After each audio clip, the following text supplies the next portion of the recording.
Две команды из Гагаузии по теннису удачно выступили на юношеском турнире в Кишиневе, который прошел в новом зале Академии тенниса. Они достойно представили свои клубы, сказал наставник Николай Милентий. Юные спортсмены на высоком уровне показали мастерство игры среди более взрослых и опытных соперников и завоевали 2 призовых места. Партию за партией наши теннисисты уверенно пробились в финал. Соревнования были очень серьезные, потому что съехалась вся Молдова, на новый зал, скажем так, на новые условия.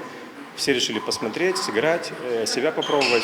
В принципе, картиной, скажем так, соревновательно очень доволен, потому что наши ребята показали, что деньги родителей были потрачены не зря. То есть своими силами выехали, и они понимали, что отдача должна быть. И, в принципе, они сделали то, что должны были сделать. Они били за каждый мяч. Организовал поездку спортсменов клуба «Антариес» на турнир по теннису президент клуба. Поездку ребят из Камрата спонсировали родители. На соревнованиях дети приобрели колоссальный опыт. У них была возможность сыграть с сильными соперниками и в хороших условиях, а также встретиться лично с Софьей Полкановой. А кому-то из участников повезло и сыграть с известной теннисисткой. По словам спортсменов, они вложились в партиях полную силу и сделали все возможное, чтобы оправдать надежды тренера. Я выиграла 3 партии, а в финале я проиграла и ни одной партии не взяла. Мне для того, чтобы стать первым, не хватило скорости. Мне еще есть чему учиться, чтобы достичь уровня Сони Полкановой. Понравилось. Ощущения были очень крутые. И также я увидела на этих соревнованиях Софию Полканову. В целом мне все очень понравилось, но у меня были ошибки. Отличились среди наших ребят и те, для кого эти соревнования были вторыми, и те, кто уже не раз завоевывал призовые места. Все игры фактически были на 2-3, то есть очень сложно, потому что все ребята были очень хорошие. Ребята тоже тренируются, как и мы, стараются. И 4-е место у нас занял мальчик Лозов Дмитрий. Он по закрутке не попал в тройку, но тоже мальчик очень сильно бился.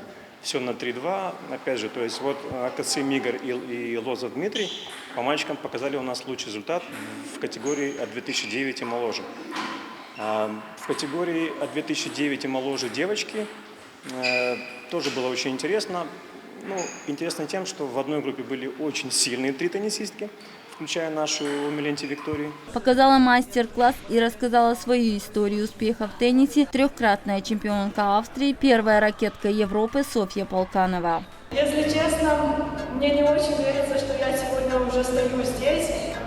Насколько быстро проделана была вся работа. Поэтому огромное спасибо всем людям, которые принимали в этом участие, которые на протяжении этих месяцев здесь все время работали и помогали нам. София Полканова наш большой друг, я помню ее совсем маленьким.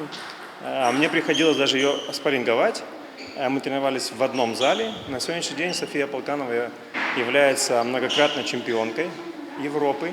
То есть она умудрилась завоевать медаль в личном разряде на Европе, в парном, получается, 2 девочки, и в миксте, то есть парень-девочка. И плюс у нее очень много заслуг, наград. Она играет за австрийский клуб в Австрии. Академия оборудована по европейским стандартам. Сложно поверить, что еще совсем недавно на ее месте находился старый неприглядный спортзал. Академия рассчитана для детей в возрасте от 6 до 18 лет. Обучение платное. Как отметил тренер Николай Милентий, этот спортивный зал – большой подарок для страны в целом, где есть возможность тренироваться в современных условиях и оттачивать свое мастерство у себя на родине. Академия тенниса была создана благодаря усилиям 3-кратной чемпионки Австрии Софьи Полкановой. Она решила сделать вот такую приятную, скажем так, для молдавских детей. Это соорудить и построить зал. Он, в принципе, уже был, сам каркас был готов, но пришлось вложиться ребятам, найти спонсоров. Она их нашла, молодец. Поэтому вот спасибо ей, что она создала шикарные условия для того, чтобы мы могли соревноваться на шикарном полу, на серьезных столах. Ну и плюс кондиционирование, свежий воздух, все это там имеется. Наставник отметил, что после выступлений, что ребята оставили хорошие впечатления о Камрате, об Авдарме и о Гагаузии в целом. А мы ждем от спортсменов высоких результатов не только у себя в стране, но и за рубежом. Зинаида Канцер, Андрей Лещинский, Алексей Герчук, ГРТ Новости.